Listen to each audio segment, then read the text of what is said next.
The double life. When love isn't what it seems. They say love is built on trust. But what if the person you trust most has another life you know nothing about? Another name, another home, another you. This is the story of Elena and Daniel. A love that felt perfect until the truth unraveled one night, piece by piece, like a thread pulled from a sweater that was never meant to be whole. The beginning. Elena met Daniel on a Tuesday afternoon, the kind of day where nothing exciting ever happens until it does. She had dropped her phone near a coffee shop counter, and he picked it up, flashing a smile that could melt the chill of November. He was charming without trying. Gentle, attentive, always listening. The kind of man who remembered the small things. How she liked her coffee, how she hated rainy days, and how she hummed when she was nervous. Their connection was instant. Within weeks, he became her routine. Morning texts, evening calls, and Sunday brunches that felt like forever starting early. He said he worked in consulting, traveled a lot, and wasn't on social media because privacy mattered. Elena found that mysterious, but also mature. At least, that's what she told herself. The cracks, it started small. Calls that went unanswered after 9 p.m. trips that got longer. Explanations that got shorter. Sometimes he'd say, "I'll be in Abuja for work," but his location tag said Port Harcourt. He always had a reason. Smooth, believable, calm. And she wanted to believe him, because love makes you doubt your instincts. Until one night when the phone rang, and he didn't pick up. She texted, "Are you okay?" No reply.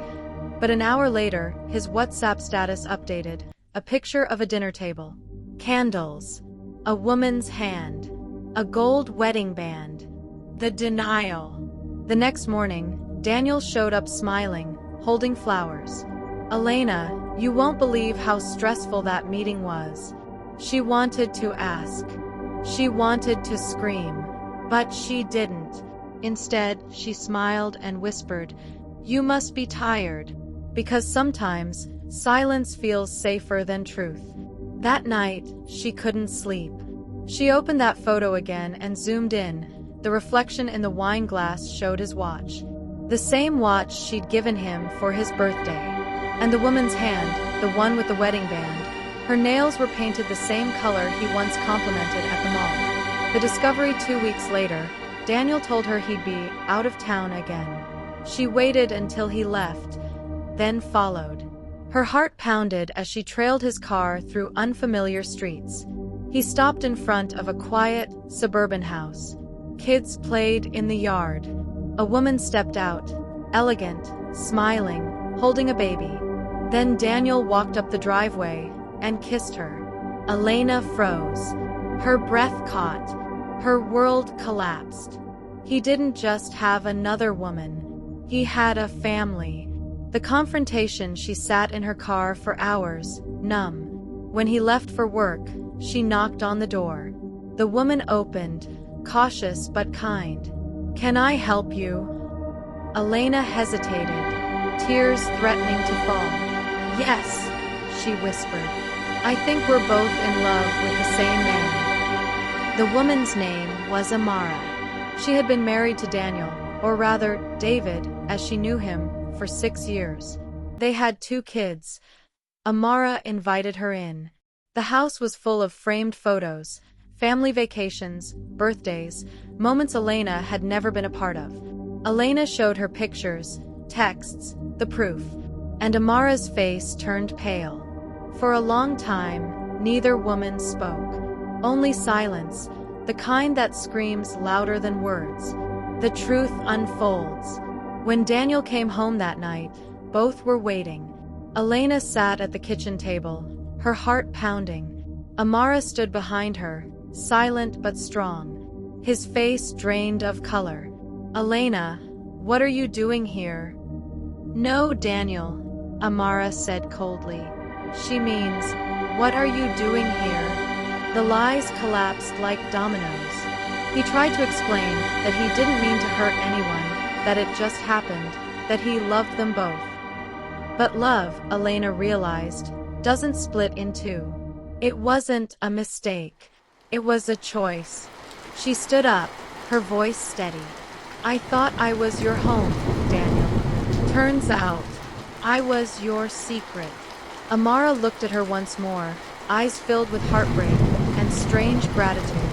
Thank you for telling me, she said softly. Elena left, walking into the cold night. For the first time, she wasn't crying. The healing. Weeks passed. She deleted his number, blocked his messages. But every time she heard a phone buzz, her heart still stuttered. Healing wasn't instant. It came in slow moments. Morning walks without his calls, coffee without guilt, smiling at strangers without fear of lies. One evening, she received an email from Amara. He's gone. We filed for divorce. I thought you should know. No anger. No blame. Just two women who survived the same storm. Elena replied, "Thank you. I hope you find peace. I think I finally am." The lesson. Some heartbreaks don't come from endings. They come from truth. From realizing love isn't always what it claims to be. Elena learned that being lied to wasn't her fault. Believing him was her kindness. And kindness, even broken, is still beautiful. If someone hides you, it's not because you're not enough. It's because they were never whole to begin with. This is The Double Life. A story of lies, loss, and the strength to start again. Velvet Voice Stories. If this story touched your heart, subscribe to Velvet Voice Stories for more tales of love, heartbreak, and human truth. Because every week, one story reminds us that even broken hearts still beat beautifully.